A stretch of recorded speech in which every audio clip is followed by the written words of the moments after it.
আপনি মেয়ের ঘরটাকে পেয়ে ছেলের ঘরটাকে ভুলে গেছেন যে এটাই তো আপনার রক্ত, এটাই তো আপনার বংশ, ও তো সবকিছু। মনে রাখিয়েন ওই সব কাজে লাগবে, বাঁচতেও কাজে লাগবে, মরলেও ওকে কাজে লাগবে। এরা কোনো কাজে আসবে না, এরা মেহমান হয়ে আসবে খাইতে। আমি খাওয়াই দিই তোকে। ধর আর একটা নেই। এটা তো অনেক মজা। হ্যাঁ খা খা। দাদা এটা টিপ দাও। তুমি না খাইছো, পরে পরে খাইও, তুমি যাও।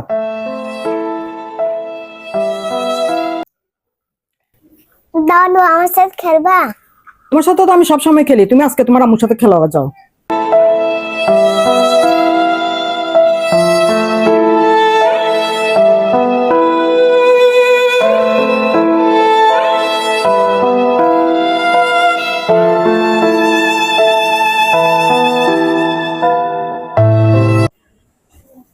আম্মু দাদা আমাকে আদর করে না।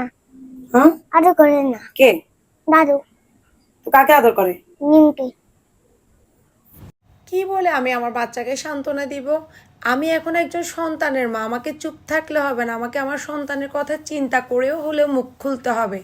সঠিক জিনিসটা ওনাদেরকে শিখিয়ে দিতে হবে যাতে ছোট বাচ্চার সামনে এসব কথা না বলে, কারণ বাচ্চারা দিনের পর দিন এভাবেই ভেঙে পড়ে মানসিকভাবে। আর আমি সেটা মা হিসেবে কখনো নিজের চোখে দেখতে পারবো না, কারণ আমার সন্তানের কষ্টটা শুধু আমিই ফিল করতে পারবো। তাই আমার সন্তান কারো কাছে কিছু নাও হতে পারে, সে আমার কাছে আমার জন্য পৃথিবী।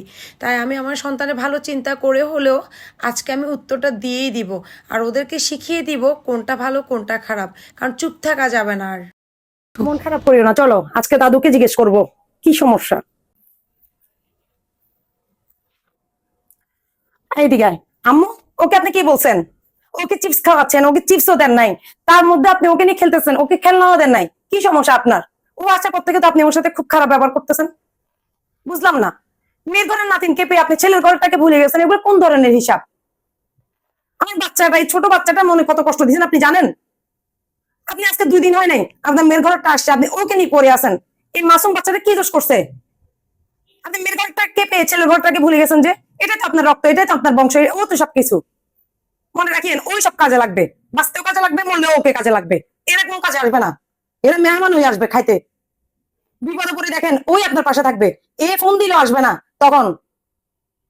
আসলে আমার ভুল হয়ে গেছে, দাদু আসো আসো আসো আসো, দাদু ভুল করে ফেলছি।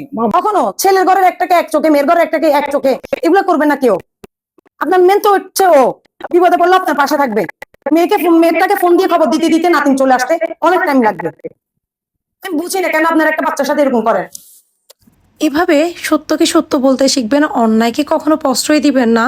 আর সবসময় মনে রাখবেন আপনার সন্তানের খুশিটা আপনাকে দেখতে হবে। মনে রাখবেন আপনার সন্তানের খুশি কিন্তু অন্যজন তৈরি করে দিবে না, আপনাকেই তৈরি করে নিতে হবে আপনার সন্তানের জায়গা। আর যেখানে অন্যায় দেখবেন সেখানে প্রতিবাদ করবেন। কে কি মনে করলো ডাজন্ট ম্যাটার, কারণ শ্বশুরবাড়িতে সবসময় চুপ করে থাকাটাও আপনার সন্তানের জন্য ভালো কিছু হবে না। ছেলের ঘোড়াটাকে এক চোখে আর মেয়ের ঘোড়াটাকে অন্য চোখে, এটা কখনোই হতে দিবেন না, কারণ এগুলা হলে আপনার সন্তানই কষ্ট পাবে। এই যে দেখেন দাদুর সাথে কি সুন্দর টাইম স্পেন্ড করছে।